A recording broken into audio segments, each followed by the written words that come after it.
and today is Footwear Friday, so we're going to do a review on the Saucony Endorphin Pro, and this is my first impressions of the shoe. So I was really looking forward to trying on the Saucony Endorphin Pro. It's it there.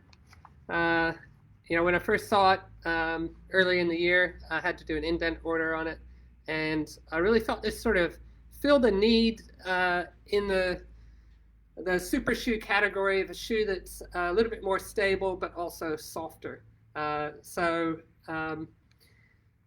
When you sort of first put on the shoe, it really feels a little bit more smoother and softer to run in. So right from the first step, it feels soft to walk in even.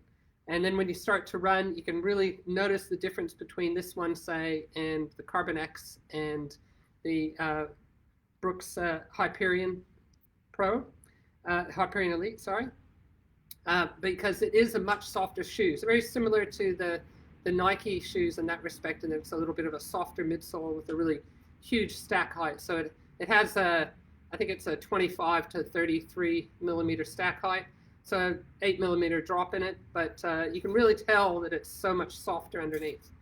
At the same time, it's a little bit more stable than the Saucony, and part of that I think is the S-shaped carbon plate in it, so it gives it a little bit more longitudinal axis stability, so that's the ability to sort of flex that way. It's a little bit more resistance to that, so for people that pronate a little bit, maybe it's a little bit better shoe. Not as stable as, say, the Carbon X or the Brooks Hyperion, but certainly more stable than the Nike. The other thing which is a little bit different from about this shoe is that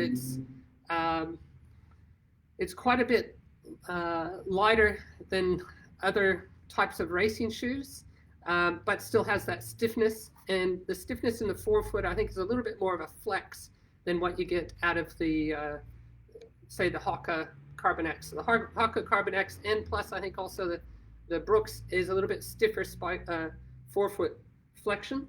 And that's the stiffer forefoot is really what's supposed to be adding the extra efficiency to your running. So I think in this one, maybe there's slightly less efficiency for that, but it does spring back a little bit more, a bit like the Nikes. The only sort of criticism I had about this is in my first run with it, when you first start running, you do feel like you glide a little bit. So the difference in the Brooks Hyperion was that it sort of almost like springs you off, and it's like a really responsive shoe right away. So every step it feels like it's just springing you off, whereas this one has a little bit more flexion to it. While that's true that it's not as springy, it is actually a little bit more bouncy.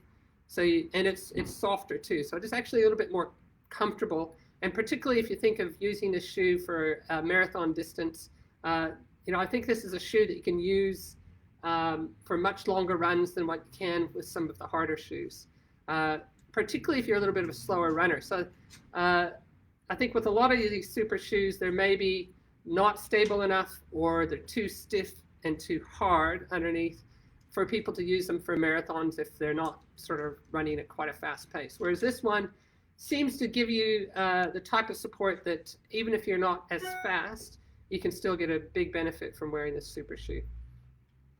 The other thing which is a bit different from it is I think it's a much more durable feel. I mean, we don't know yet because I haven't had it around for that long, but the uppers themselves are a little bit more solid. So it doesn't look like they're going to tear or break down. There's still not much of a heel canter, but the way that you get stability through it is that it really cradles your foot. So the midsole is sort of wrapped up around the foot to sort of give that stability. So you do have a bit of stability at the rear foot in the heel canter. But the other thing which I think is a little bit different is the outsole coverage of the carbon rubber seems to be a lot greater than a lot of the other shoes. So you might actually get twice as much distance in this shoe compared to what you would get from from some of the other super shoes. So they're quite expensive, $320 for this shoe, which is sort of comparable to a lot of the others. And so if you have a shoe like this, it's going to last a little bit longer. in the long run, you get much more value for money, I think, in this type of shoe than you would in some of the other super shoes. If we just look at some of the technology in it, so I already mentioned the S-shaped carbon plate, which gives it that longitudinal axis support as well as the flexion resistance. And that's, I think it's a nice feel in that one. You really do feel like you sort of have a little bit more sort of give in it. Then there's the Speedroll technology, which is a combination of tapering in the heel and the toe spring, so this sort of greater toe spring. And so what happens is it feels like you're sort of tipping off the forefoot as you toe off. And it does feel nice and smooth. So that's one of the things about this that I think it's a little bit harder to slap in it because it's just such a smooth action. So one of the nicest rides in a super shoe.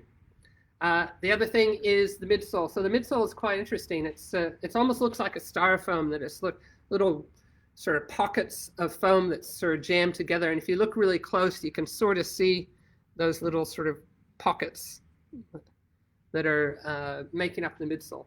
It's actually very similar to your heel fat pad that has little globules of fat together. And it's a similar sort of construction to that. So very lightweight, a little bit more firmer and durable, but a very soft feel. So really nice having that sort of Pebax midsole. And a lot of the shoes are using that type of material. And I think this is just a nice iteration of it, and that it's so nice and soft and cushy.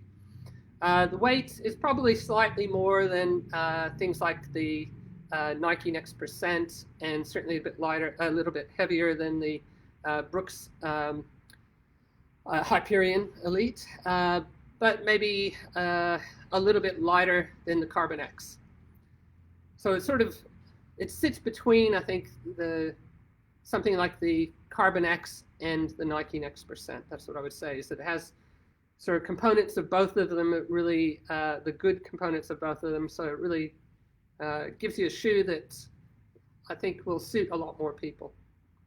The stack height is, as I said, 33 and 25 in the size 9.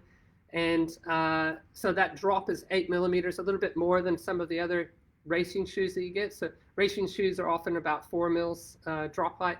But what they found was that with a little bit more heel drop, that it's a little bit easier to sort of toe off the shoe, to have that sort of that smoother toe off from the Speedroll technology. So really a good shoe for you to consider to use, and come in and try it at the shop. We're able to sell them from Saturday, what date's today? 19th today, so Saturday the 20th. You can come in and try your own on, and I think you really feel like this is a shoe that you can run a long way in with a lot of support and a lot of efficiency. So come and try it out. See you next time. We love running.